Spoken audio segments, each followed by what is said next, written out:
Dr. Seyhan Yazar comes to us with stories from Sydney, Australia. During her PhD in University of Western Australia, she worked on a range of research projects around genetic and environmental influences in complex diseases and associated traits. Later, after a PhD, she worked at the MRC Human Genetics Unit of the University of Edinburgh and completed the publicly available genome assembly of the bare-nosed wombat. Currently, she is in Australia in Joseph Powell's laboratory and focuses on multidimensional single-cell analysis to identify biomarkers of immune-mediated complex diseases. So, Dr. Yazar, the floor is all yours.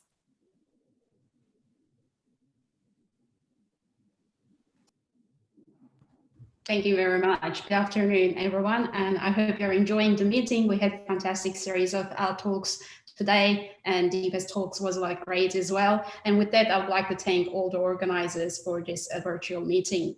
Today, I will present to you about the effects of genetic variation on gene expression in single cells, and this will be an update of my presentation from last year with new results. And I'm happy to inform you that our first phase of our study is now complete and related manuscript is under review.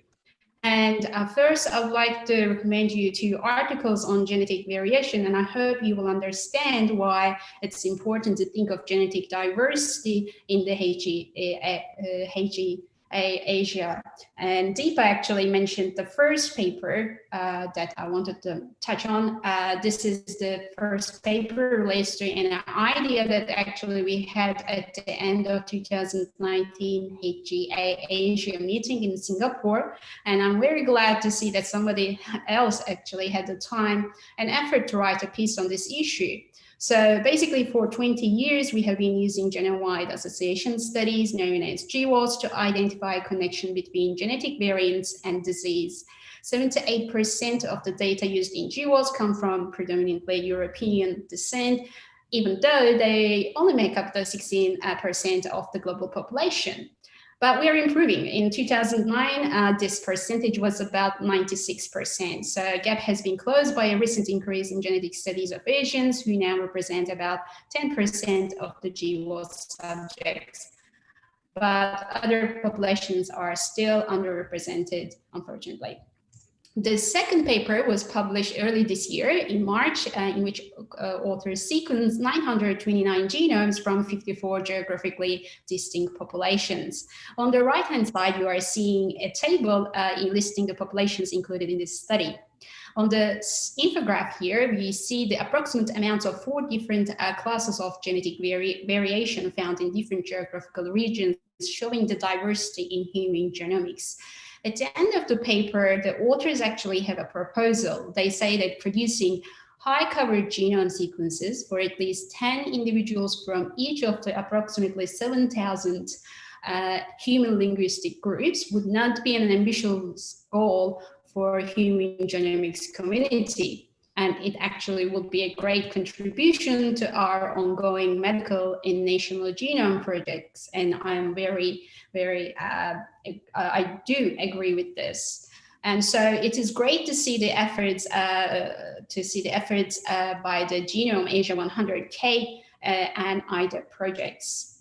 So moving back to our current efforts, to date there have been more than 36,000 independent variants or loci associated with risk of one or more complex diseases.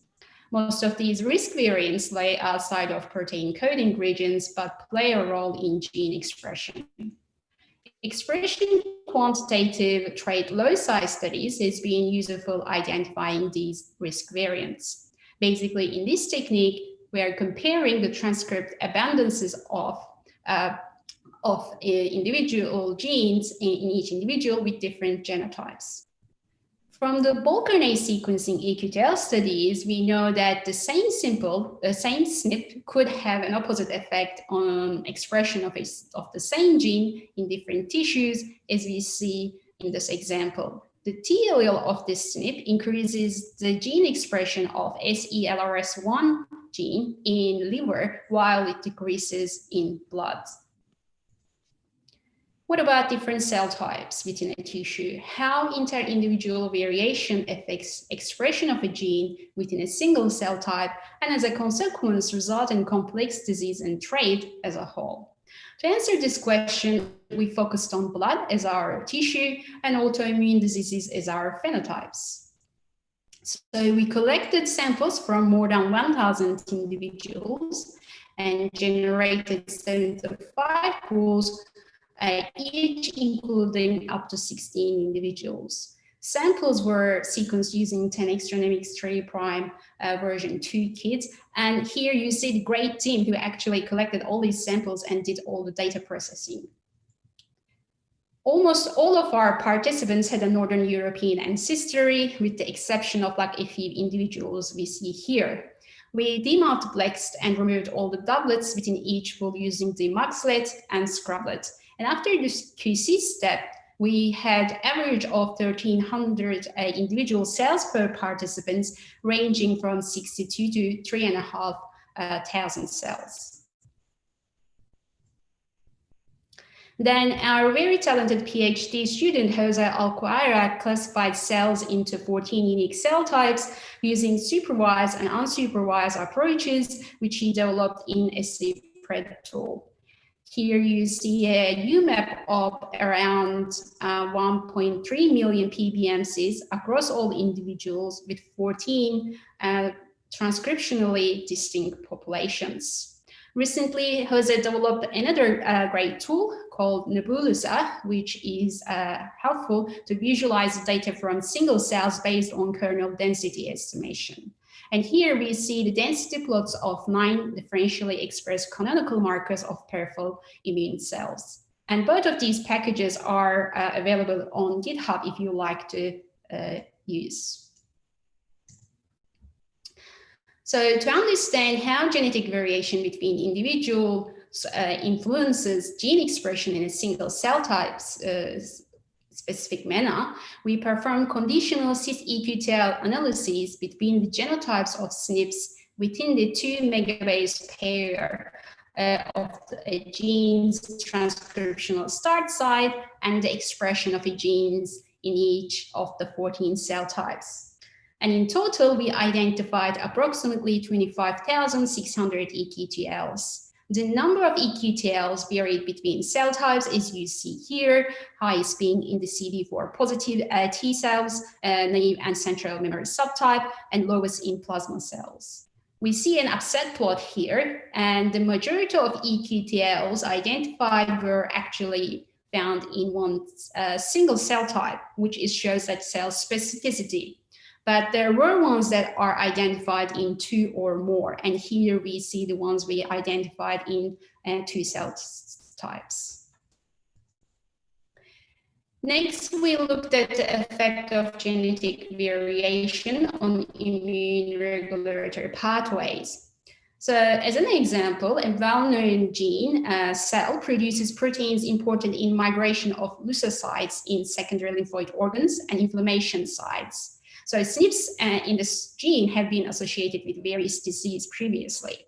What we found that SNP rs498, for short, results increasing expression of cell gene with the G allele in the lymphoid cells, as we see in the CD4s, CD8 T cells, as well as B cells. But this G allele actually reduces expression of cell gene in monocytes and dendritic cells. Another example is interleukin-4 receptor, which is a transmembrane protein regulating immunoglobulin E antibody production in B cells. And here we see it's increasing its expression in G allele, with G allele of the rs79 SNP in B cells, and particularly in the immune and naive subtype. We see a similar cell type specific genetic control when we look at the cell type specific eqTLs for cell surface receptors that are implicated in common autoimmune diseases, and also in nuclear and endoplasmic reticulum genes. And here I'm highlighting 2 examples, but I won't go into details of these due to time limits. One important question we had was whether we can verify these cell type specific EQTL findings in other cohorts, like we do in the GWAS replication studies. So we asked our collaborators, Jeannie Yi and Grace Gordon, whether they can replicate our results in their cohorts, which included 113 European and 89 Asian individuals. They had a similar protocol to ours, which was great. And the only difference was they stopped classification of the cells at a higher part of the hematopoietic lineage. But that didn't affect our replication. So we had around 10,000 eSNP e-gene pairs in both cohorts with the minor allele frequency of 5%. Of these, 45% replicated at the study-wide significance level in both European and 38% in the Asian cohort, which is highly encouraging, given the differences in the sample sizes of these cohorts compared to 1K discovery cohort. And similarly, the concordance of allelic direction overall tested loci was more than 70% in both cohorts. And when we increased the FDR threshold to 5%, the results were greatly increased. Replicated EQTLs and e-genes were predominantly identified in single cell type, providing further evidence for cell type specific effects of loci on gene expression in PBMCs. And here you see the concordance of correlation coefficients between the 1K cohort and the replication cohorts for both European and Asian samples, which again shows the agreement between the two studies. We identified many EQTLs. However, we know that some of these are important for transcription, and the others are important in protein encoding and disease risk. So how are we going to find these causal variants? We can look at the simple overlap between the EQTL results and the GWAS hits, as we did here for 7 autoimmune diseases, by downloading the latest GWAS catalog. However, by this approach, we could miss variants that were not genotyped or identified in GWAS studies, or wasn't included like in the imputation. A more statistically robust co-localization approach is summary Mendelian randomization, which tests 3 hypotheses. So the first hypothesis is, are the GWAS hit and the EQTL are just in linkage with one another? In other words, are there 2 variants showing us the association we are finding at the GWAS study and the EQTL analysis? The second question is there a pleiotropic effect, meaning is it the same variant or the SNP that is affecting the severity response and the gene expression at cellular level? And the third hypothesis is, does the polymorphism at the genomic region cause a severe response through cellular gene expression? So we test these 3 hypotheses for each gene within each cell and for each disease. So you can imagine the amount of data that you generate. Let's focus on a single disease, multiple sclerosis as an example. Here you see a circular Manhattan plot displaying significant loci identified through a latest genome-wide association study of multiple sclerosis. And here you see the overlapping EQTL cell types displayed per locus. Of the 175 genes with an identified single EQTL, 155 actually occur within the MHC locus on chromosome 6, which is not surprising for multiple sclerosis genetics. When we look at the SMR results, we see 33 multiple sclerosis genes with 9 outside of MHC locus, displaying high cell type specific effects. And here I am showing you some scatter plots where we are having the effect size of an EQTL SNP on the x-axis and the effect size of the SNP in the GWAS study with 10 different cell types for different genes. And this shows that the effect size of a SNP on the phenotype is mediated by gene expression in a cell type specific manner as we proposed in the third hypothesis. So in conclusion, we mapped genetic effects on gene expression of 14 cell types, identified over 25 independent cis-acting EQTLs. We show that the majority of these EQTLs have an allelic effect on gene expression, which is largely cell type specific, yet replicating in 2 independent cohorts. We identified examples of how genetic loci contribute to key pathways of immune function. And by integrating single RNA-seq EQTL data with autoimmune risk loci identified through GWAS, we were able to uncover both the causal genes at these loci and also resolve the cells through which these genes exert their pathogenic effects. And overall, I think our study shows the power of single-cell RNA sequencing in cell type-specific EQTLs, which cannot be achieved with deconvolution methods. And I hope that this study also is an example to like other cohort studies like IDA to do single-cell EQTL analysis. And with that, I would like to acknowledge and thank our participants and everyone who's involved in this work, particularly our amazing team led by Joseph Powell at the Garvin Weizmann Center in Sydney, our collaborators and funding buddies. And I'm happy to take any questions. Thank you. Thank you, Dr. Yazar. That was a brilliant talk.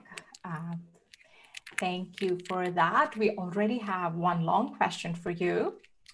And the question is, how do you know the cell type specific EQTL you detected are not the consequence of sensitivity differences between EQTL detection in different cell types? For example, you showed CD4 T cells has the most cell type specific EQTL, which is likely the consequences of your sampling more T4 cells in PBMC than other cells? Yes, that's a great question. True that we show that the cell type, that the population size of the cell is actually has an effect, but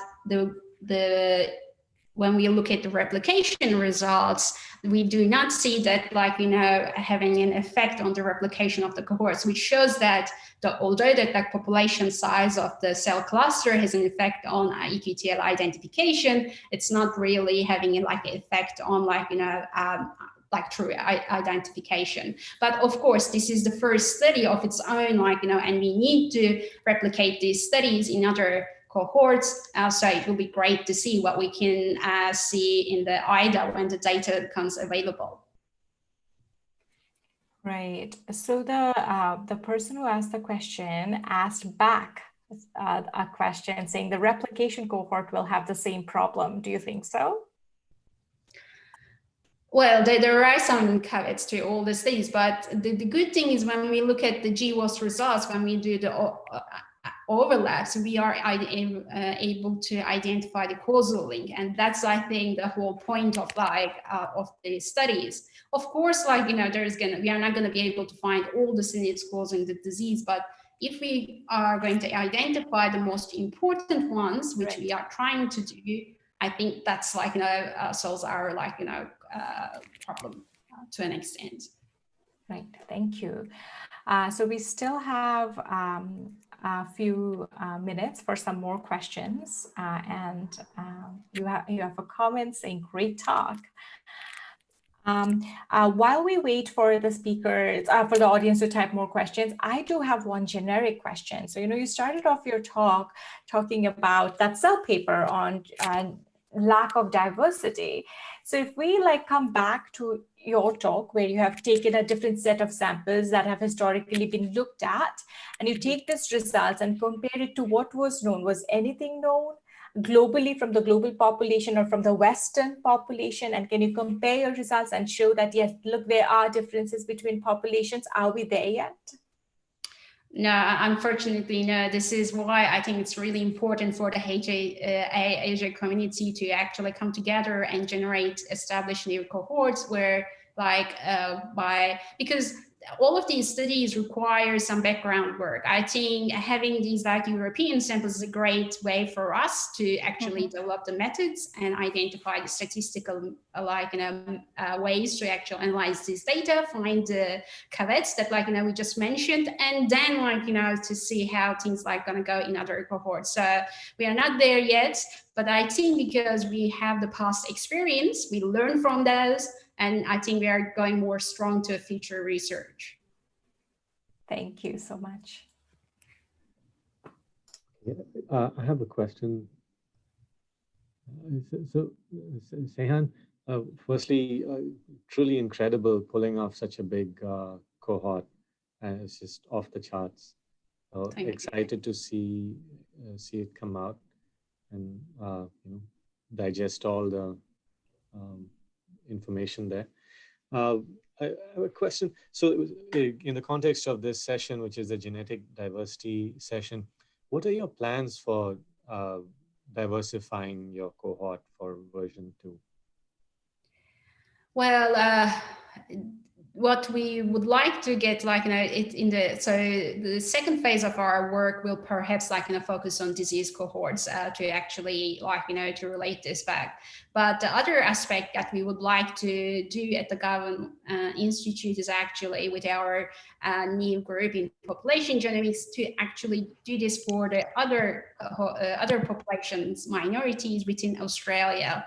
So for that, we have already started some negotiations and a talk with certain population groups to actually ask their opinion about such work, because I think it's really important to get their contribution from the very beginning in these studies.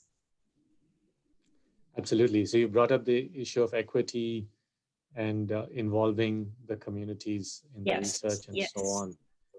And yeah, that is really something HCA is very committed to, and it's wonderful to see your team setting an example here. Thank you. And since we have 2 minutes, I'm going to ask one more question. Sure. There are so many tools right now. If you have EQTLs and you have GWAS data sets, there are so many tools for integrating them. Could you comment on how you chose the tool that you were using, and which questions? What are the benefits and trade-offs? There are most of the tools that are actually developed for EQTL analysis are actually developed for the bulk RNA sequencing data.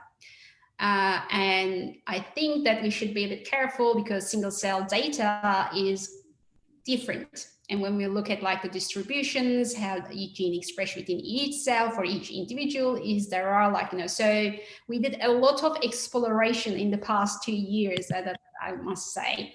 And this is actually resulted us to identify that there is not actually one concrete way to do this analysis, but we try to come up with the best method that is available today. But I think this is an area that we should, or the statistical genetics community needs to focus on to actually develop new tools, especially normalization methods, to actually come up with better ways of identifying EQTLs. But overall, what I can say is all of the tools are working fine. Some of them are more conservative to another. It's based on what you want to achieve for the question that you have in mind to do the analysis with.